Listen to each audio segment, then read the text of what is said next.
I perceived in a moment that something had happened to present him in this combined character to poor Bonus, who was so ardent a patriot that he lived in Paris rather than in London, who had met his interlocutor for the first time on this occasion, and who apparently had been misled by the perfection with which Heidenmauer spoke English. He spoke it really better than Alfred Bonus.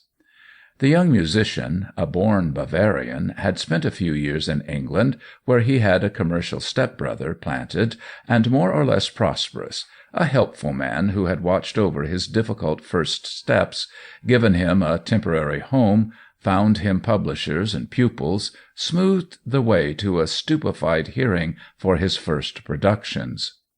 He knew his London, and might at first glance have been taken for one of its products, but he had, in addition to a genius of the sort that London fosters but doesn't beget, a very German soul.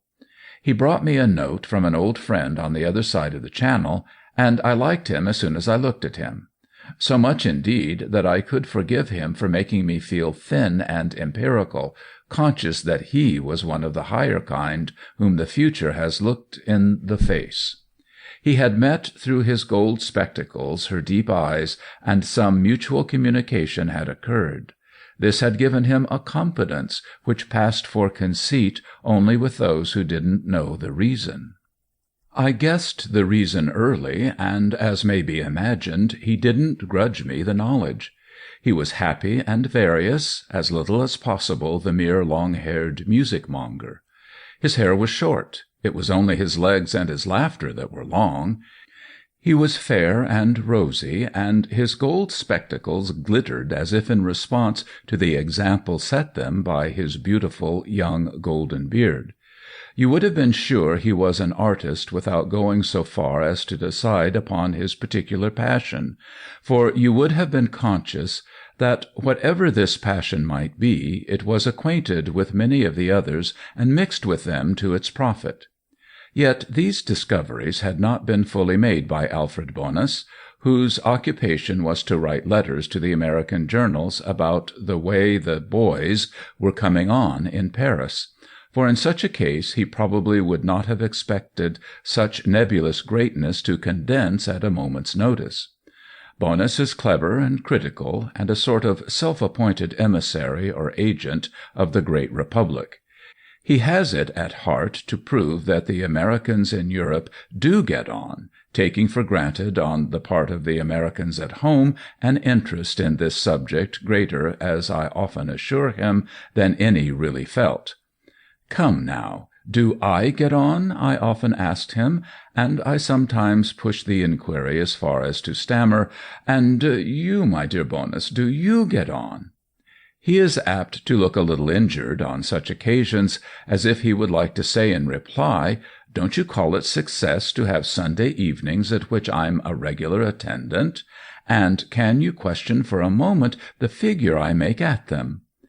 It has even occurred to me that he suspects me of painting badly on purpose to spite him, that is, to interfere with his favourite dogma.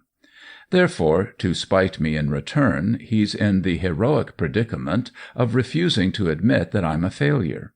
He takes a great interest in the plastic arts, but his intensest sympathy is for literature.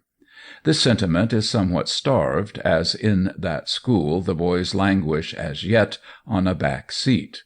To show what they are doing, Bonus has to retreat upon the studios, but there is nothing he enjoys so much as having, when the rare chance offers, a good literary talk.